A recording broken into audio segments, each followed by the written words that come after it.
सभी को प्रणाम, आप सभी को। तो आज हम प्राणायाम के सेशन को आगे बढ़ाते हैं। हमने अभी तक की जो चर्चा की है प्राणायाम पर, वो ये है कि प्राणायाम कैसे करने चाहिए, उनके लिए प्रिपरेशन कैसी होनी चाहिए, उसके लिए बैठने की स्थिति कैसी होनी चाहिए, है ना? कौन-कौन सी मुद्राएँ उसमें होती हैं, कौन-कौन से बंद उसमें होते हैं, जो हमें प्राणायाम के दौरान करने चाहिए। और इसी क्रम में हमने जो है अभी तक नाड़ी शोधन और उज्जाई प्राणायाम के विषय में चर्चा भी कर ली है। तो अब हम अगले प्राणायाम की तरफ चलते हैं। इस प्राणायाम को विशेष रूप से ध्यान से सुनिएगा, क्योंकि ये एक ऐसा प्राणायाम है जो ग्रंथों में तो बताया अलग तरीके से है, लेकिन जो आजकल हम थोड़ा सा कराते हैं वो थोड़ा अलग तरीके से कराते हैं। इसीलिए मैंने आपको कहा था कि आपको ब्रीदिंग एक्सरसाइज और प्राणायाम को समझना पड़ेगा। तो इस अगले प्राणायाम का नाम है भस्त्रिका प्राणायाम। ये बड़ा ही विशेष प्राणायाम है, बहुत गहरा प्राणायाम है और गर्मी देने वाला प्राणायाम है। हीटिंग प्राणायाम इसको हम बोलते हैं। उष्ण प्राणायाम के अंतर्गत ये प्राणायाम आता है।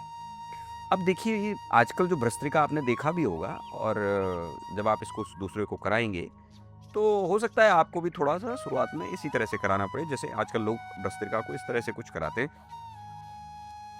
ऐसे भस्त्रिका कराते हैं। तो ये एक, इसको हम नाम देते हैं वैसे डायनामिक भस्त्रिका, पर ये भस्त्रिका नहीं है। अगर शरीर में गर्मी को ऐसे ही बढ़ाना है तो इससे अच्छा तो ट्रेडमिल पे रन कर लेंगे, गर्मी उससे भी शरीर में बढ़ जाएगी। लेकिन वो क्या, वो बाह्य गर्मी होगी, सिर्फ आंतरिक नहीं होगी, है ना? ऐसे तो कोई रनर भी रन करके थोड़ा सा गर्मी उसके शरीर में बढ़ जाती है। तो इसमें सबसे बड़ी बात तो जो हमने प्राणायाम की परिभाषा पढ़ी थी कि जो है retention between inhalation and exhalation को ही प्राणायाम कहा जाता है। अच्छा, इसमें कहीं कुंभक तो है ही नहीं, और कुंभक नहीं है तो फिर प्राणायाम कहाँ हो गया? तो इसीलिए भस्त्रिका की जरा पूरी टेक्निक को समझिए। भस्त्रिका प्राणायाम के विषय में कहा गया है हठ योग ग्रंथ में कि जब आप श्वास लेंगे तो फोर्सफुल होगा, जब आप सांस छोड़ेंगे तो फोर्सफुल होगा, इसके बीच में कुंभक लगेगा। और जो फोर्सफुल ब्रेथ होगा वो डीप होगा, मतलब लंबा गहरा होगा। ऐसे नहीं कि ऐसे कर दिया, नहीं, वो होगा तो वो ऐसे होगा, बहुत गहरा होगा, है ना? ताकि आपका पूरा डायफ्राम यूज हो, आपके लंग्स पूरे भरें, और जब छोड़ेंगे तो आप पूरा पेट को अंदर ले जाते हुए डायफ्राम को ऊपर खींचते हुए पूरा बाहर छोड़ेंगे। लेकिन वहां पर एक चीज और बताई गई है कि मैक्सिमम 20 ब्रेथ ही करने हैं एक राउंड में। मैक्सिमम 20 ब्रेथ ही होने चाहिए एक राउंड में। 20 विंसति बोला है। और सबसे बड़ी बात, ऐसा क्यों बोला गया होगा कि 20 ही करना है? क्योंकि इस तरह से, जिस तरह से मैंने अभी आपको भस्त्रिका अभी पूरा भी नहीं बताया, अभी पूरी टेक्निक पूरी नहीं हुई।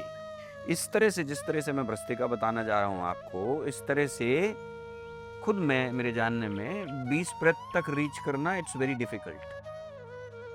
क्योंकि उससे पहले क्या होता है, आदमी थोड़ा सा उसको चक्कर आने लग जाते हैं, वो डिजी हो जाता है, क्योंकि इतना फोर्स ब्रेथ में चला जाता है कि कहीं ना कहीं हमारा जो है जो रक्त संचार है वो हमारे ब्रेन की तरफ ज़्यादा चला जाता है, तो उससे डिजी होने के चांसेस बोले। तो उन्होंने कहा कि 20 ब्रेथ एक राउंड में मैक्सिमम, और हो सकता है कि 5 में ही आप रुक जाएं, 7 में ही आप रुक जाएं, 8 में ही आप रुक जाएं, 10 में ही आप रुक जाएं। कोई जरूरी नहीं है कि 20 तक जाना ही जाना है, समझ रहे हैं आप बात को? 20 तक मैक्सिमम बोला गया। अच्छा, 5 ब्रेथ के बाद ही अगर आपको लगे कि आप डिजी हो रहे हैं, थोड़ा सा हो रहा है, तो रुक जाइए, बस आप अपने सांस प्रश्वास की गति को धीमा कर लीजिए। अभी भी प्राणायाम पूरा नहीं हुआ।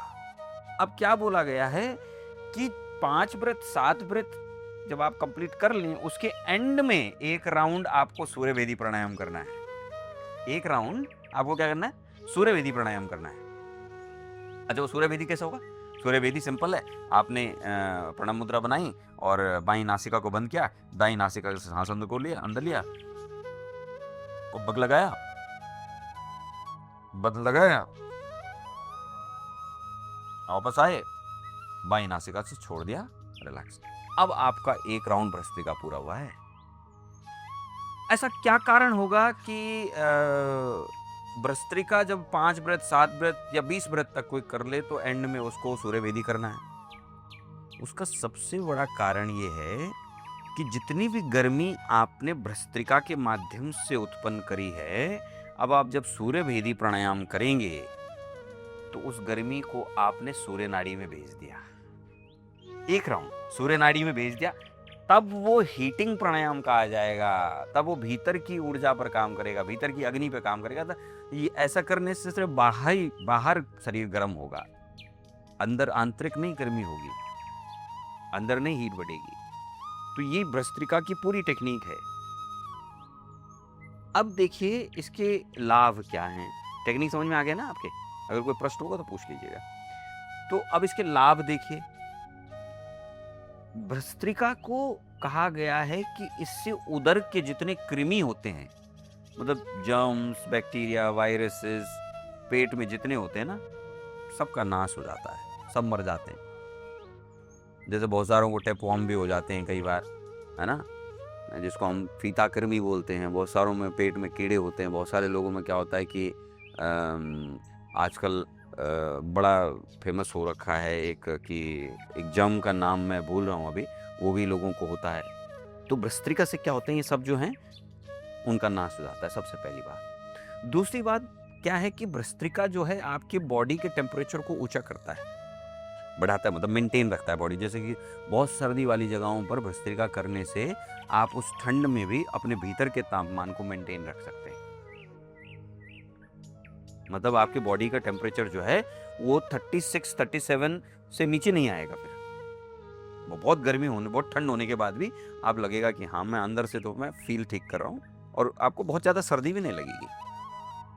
तो भस्त्रिका ऐसा प्राणायाम है। फिर लो ब्लड प्रेशर में भस्त्रिका कराया जा सकता है ना। लेकिन कुछ और चीज़ें भी साथ साथ में देखनी पड़ेगी, कहीं उसको माइग्रेन तो नहीं है, कहीं उसको हेडेक तो नहीं है ना। ये बहुत सारी चीज़ें हैं। साथ ही साथ कहीं पेट में बहुत ज़्यादा अल्सर वगैरह तो नहीं है, तो कहीं आपने भस्त्रिका कराया और वो हीट इतनी हो गई कि वो अल्सर जो है और ज़्यादा एग्रीवेट हो गए, है ना। तो वो चीज़ों का भी विशेष ध्यान देना है। अच्छा, इसके लाभ तो ये हुए। अब हानि क्या क्या है वो भी, कंट्राइंडिकेशन भी समझिए कि भैया हाई ब्लड प्रेशर में नहीं कराना, अस्थमेटिक पेशेंट्स को नहीं कराना, है ना, हाइपर एक्टिव को नहीं कराना, है ना, बहुत ज़्यादा जिसकी ऊर्जा अग्नि जिसकी प्रदीप्त है बहुत अधिक, उसको भी नहीं कराना, क्योंकि अत्यधिक अग्नि से क्या हो जाएगा, उधर रोग हो जाएंगे, गैस्ट्राइटिस हो जाएगा, तो वो भी बहुत ज़्यादा नहीं कराना है ना। और साथ ही साथ जो है भस्त्रिका जो है ना, वो बहुत लिमिट में कराना चाहिए। मुझे लगता है कि एक सामान्य व्यक्ति को अगर बहुत ज़्यादा रोग वगैरह नहीं है तो 2 या 3 राउंड मैक्सिमम भस्त्रिका के बथेरे हैं उसको कराना। उसको उसकी लिमिट बता दीजिए कि लिमिट वो है जहाँ पर आपको लगे कि अब थोड़ा-सा मैं महसूस कर रहा हूँ कि 5 ब्रेथ के बाद, 6 ब्रेथ के बाद, 7 ब्रेथ के बाद मैं नहीं कर पाऊँगा, तो आप उसको रोक लीजिए और 1 राउंड सूर्यभेदी का एंड में कीजिए, वो भस्त्रिका हो गया। ठीक है? अगर कोई भस्त्रिका के लिए तैयार नहीं है, तो आप उसको डायनामिक भस्त्रिका कराइए। वो प्रिपरेशन है, वो प्राणायाम नहीं है। लेकिन भस्त्रिका प्राणायाम इसी तरह से किया जाता है जिस तरह से मैंने आपको बताया है। ठीक है? और साथ ही साथ आप क्या कीजिए, भस्त्रिका के बाद उसको थोड़ा रिलैक्स जरूर कराइए। ये नहीं कि आपने एकदम से उसको दूसरे प्राणायाम में ले गए। वो जो ऊर्जा उसने बनाई है, जो अग्नि उसने प्रदीप्त करी है, उस अग्नि को थोड़ा सर्कुलेट होने दीजिए। तो उसको लंबा गहरा श्वास प्रश्वास कराइए भस्त्रिका के बाद, कम से कम एटलीस्ट 1-2 मिनट उसको काउंटर ब्रेथ कराइए, आराम से कराइए, ताकि उसका एनर्जी जो है वो मेंटेन हो सके। आप एकदम से उसको दूसरे प्राणायाम में ले जाएंगे तो जो पहले प्राणायाम की ऊर्जा बनी हुई है, मुझे लगता है कि उसको समय लगेगा उसको सर्कुलेट होने में। आपने एकदम से दूसरे प्राणायाम में एनर्जी को शिफ्ट कर दिया तो it makes confusions in the body, अंदर ही अंदर कुछ ना कुछ प्रॉब्लम होंगी। तो इसीलिए हमको यहाँ तक कि ऐसा नहीं है कि सिर्फ मैं भस्त्रिका के बारे में ऐसा करूँ। नाड़ी शोधन आपने किया तो उसके बाद भी थोड़ा आराम कराइए, उज्जाई आपने किया तो उसके बाद भी थोड़ा सा आराम कराइए, भस्त्रिका आपने किया उसके बाद भी आराम कराइए। वो बहुत ज़रूरी है, उसका होना बहुत ज़रूरी है। तब आप उसको अगले प्राणायाम पे ले जाइए। ये ट्रेनिंग के विषय में मैं बता रहा हूँ। लेकिन जब आप किसी के रोग के लिए इसको करा रहे हों, तो फिर उसकी मेडिकल कंडीशन के बारे में अच्छी जानकारी लेने के बाद ही उसको ऐसा प्राणायाम कराया जाए, ठीक है।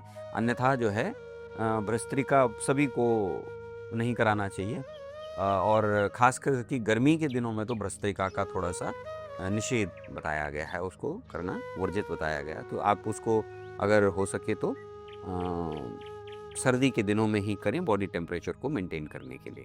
उष्ण प्राणायाम है, इसीलिए शीत दिनों में जहाँ शीतलता रहती है वहाँ पर करना। इसलिए जैसे यूरोप जैसी कंट्रियाँ हैं, वहाँ बॉडी के टेम्परेचर को मेंटेन करना बहुत मतलब मोर देन 6 मंथ 7 मंथ वहाँ ठंडा ही रहता है, तो वहाँ पर बॉडी के टेम्परेचर को मेंटेन करना है, तो वहाँ पर इस तरह के प्राणायामों का प्रावधान बहुत अधिक बताया गया है।